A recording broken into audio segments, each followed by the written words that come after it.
ya desde hace mucho tiempo, de varias décadas, pero como bien mencionaba vos al comienzo, ya hace 14 años la economía argentina está navegando en inflaciones anuales de 2 dígitos.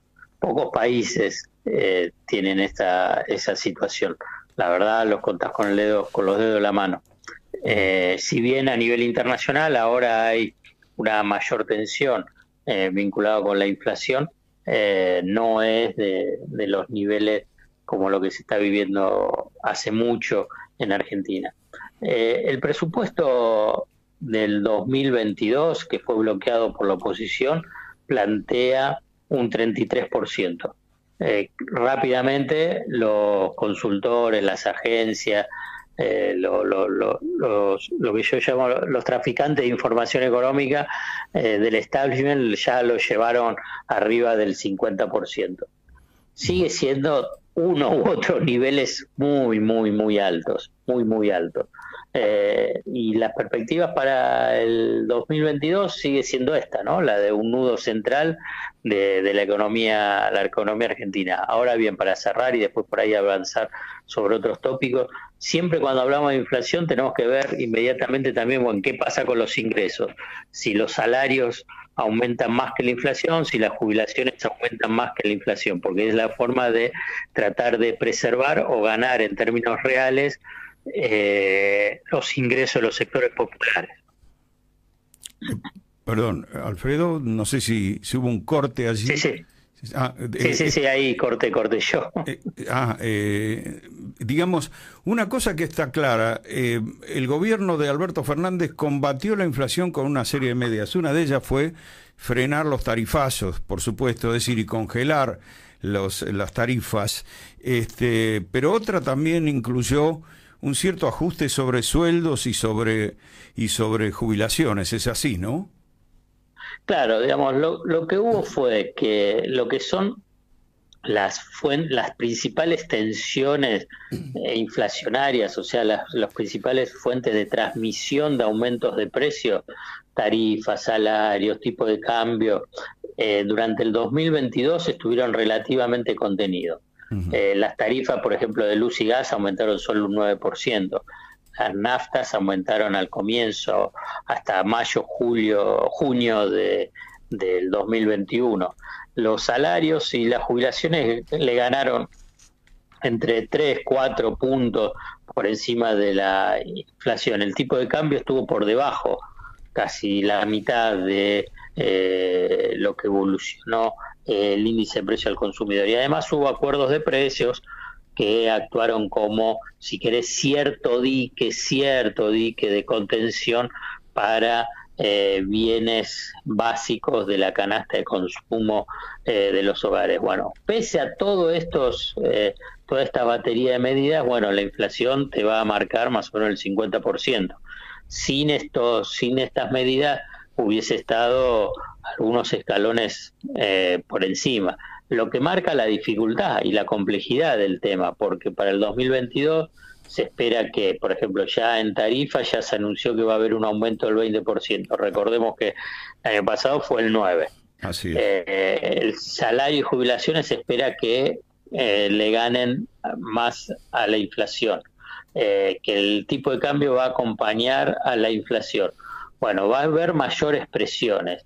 Ahora bien, lo que alquileres no va a haber, también, ¿no es cierto? Alquileres terminó el congelamiento y claro, suben los alquileres. A favor lo que no va a haber son las presiones externas, o en todo caso van a estar más morigeradas, porque ese 50% que hablamos para el 2021 también estuvo influenciado por factores externos, ¿no? Suba de los precios de las materias primas que Argentina exporta, entonces eso te impactó en alimentos, suba de lo que se llama insumos intermedios, aluminio, acero, papel, plástico, cartón, entre otros, ¿no? Que eso presiona también sobre los costos internos, aumento de los precios de la energía, y además problemas en la cadena global de suministros, ¿no? Que es la producción, transporte y logística. Bueno, todo eso se espera que en el 2022 no impacte en precios. Y además, bueno, el tema de acuerdo de precios y control sobre bienes muy sensibles de la canasta, bueno, ya hoy ya tenés una medida que toma el gobierno, ¿no? Que está vinculado con la carne. Ujú. Ahora, yo estaba pensando también si la negociación con el Fondo Monetario Internacional, que este año llega al punto crucial, ¿es una presión adicional sobre la inflación o al revés, o va a jugar moderándola? Bueno, está bueno lo que vos planteás, porque por un lado, digamos, el discurso convencional, ¿qué es lo que te dice? Bueno, si vos acordás con el fondo, va a haber menores expectativas de devaluación y de inflacionarias. ¿Por qué? Porque se va a ganar mayor confianza. Entonces, existe el discurso convencional plantea eso. Ahora bien, pero si el fondo, para cerrar un acuerdo, dice, bueno, tenés que acelerar el ajuste del tipo de cambio, eso es inflacionario. Si a la vez te dice, bueno, tenés que ajustar más la economía, bueno, eso es recesivo, que a la vez te puede decir, si es recesivo, podés evitar que haya mayores presiones inflacionarias. Es como que tenés las dos cosas dentro de lo que es el acuerdo con el fondo.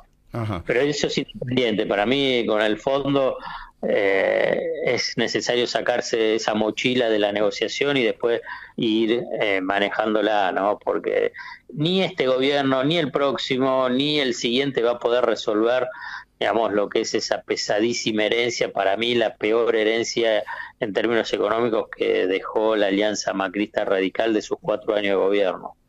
Más que la inflación, más todavía que la deuda. Y que es parte, digamos, la inflación es algo estructural que tiene la economía argentina y es lo que estamos hablando.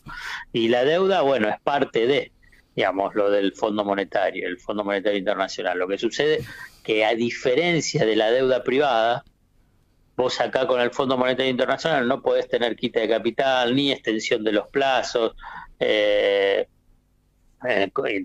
no podés hacerle un default, digamos. Entonces es toda una situación todavía más compleja, a lo que le tenés que sumar que se convierte en un auditor permanente de tu economía sobre el plan económico. Eso es lo que no quería Néstor Kirchner cuando canceló la deuda, ¿no? Claro, el sector privado, digamos, los bonistas privados no van a tener un auditor, que es lo que pasó durante el 2000, durante el ciclo kirchnerista, digamos, sacaste encima el fondo y después renegociaste la deuda con los privados con lógica de mercado, aceptaban, no aceptaban, después aparecieron los fondos buitres, pero es otra lógica. Pues acá el Fondo Monetario Internacional lo vas a tener todo el tiempo, además auditándote las cuentas. Digamos, va a haber informes diarios, semanales, mensuales y trimestrales que diferentes reparticiones públicas van a enviarle al fondo, una auditoría. Bueno, la verdad que es una pérdida de soberanía económica, soberanía política. Entonces, por eso digo que es la peor herencia de la alianza macrista radical. Es terrible. Digamos, no se toma por ahí dimensión de lo que significa deberle casi 45 mil millones de dólares al fondo.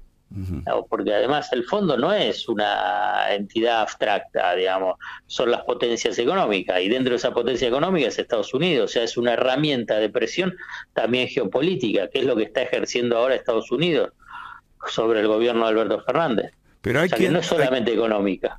Hay quien dice, Alfredo, que cuando vos debes poco, el deudor está en una situación difícil, pero cuando debes mucho, lo pones al acreedor también en una situación difícil. ¿Eso puede tener algún valor? Tiene el valor que el fondo necesita también cerrar el acuerdo, pero no es un acreedor común y corriente el fondo. Es un acreedor privilegiado, es un acreedor que son los países, las potencias económicas, y dentro de esas potencias económicas Estados Unidos, esos son los dueños del Fondo Monetario Internacional, o sea, vos le debes a ellos. Entonces, uno puede decir, ¿tiene problema? Y sí, tiene problema, pero no es... no se va a derrumbar el fondo si nosotros no podemos pagarle. No es BlackRock, digamos, un fondo especulativo. Digamos, acá lo que te lleva es, además de la auditoría económica, a una situación de restricción en la política económica, también a una limitación vinculada a las relaciones internacionales. Tiene muchas aristas, digamos. Hay un plano político y un plano económico con el fondo. Otro factor, cuando retomando la idea de si es inflacionario la negociación con el Fondo Monetario, es que si el fondo va a insistir mucho sobre reducir los subsidios que paga el Estado, ¿no es cierto?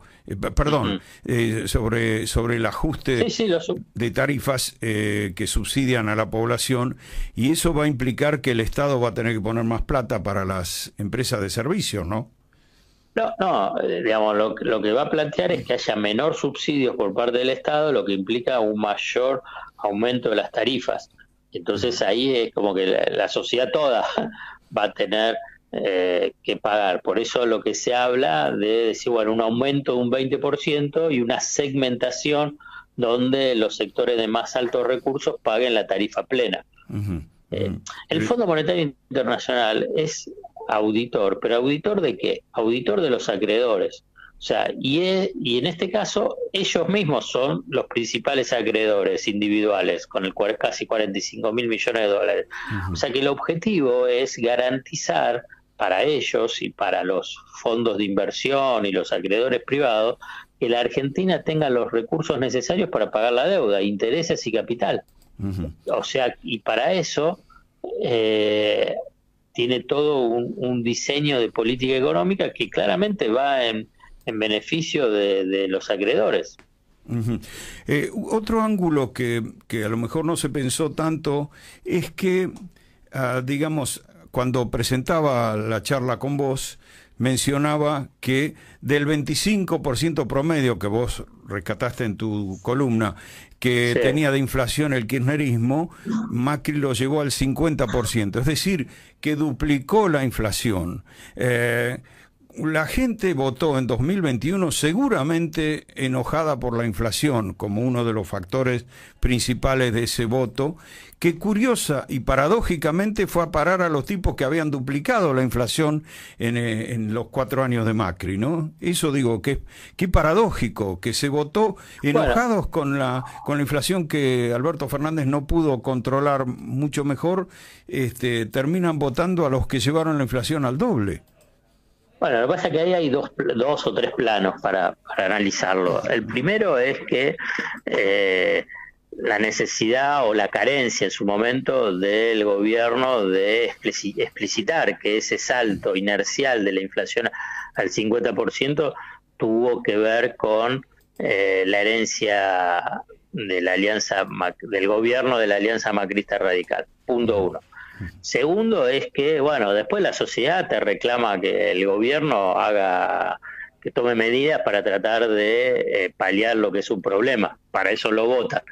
Y también tenía que haber explicitado en todo lo que se estuvo haciendo para tratar de que no aumente todavía más el tema de la inflación. Y el tercer punto es que hay factores políticos que exceden el tema económico, digamos. No.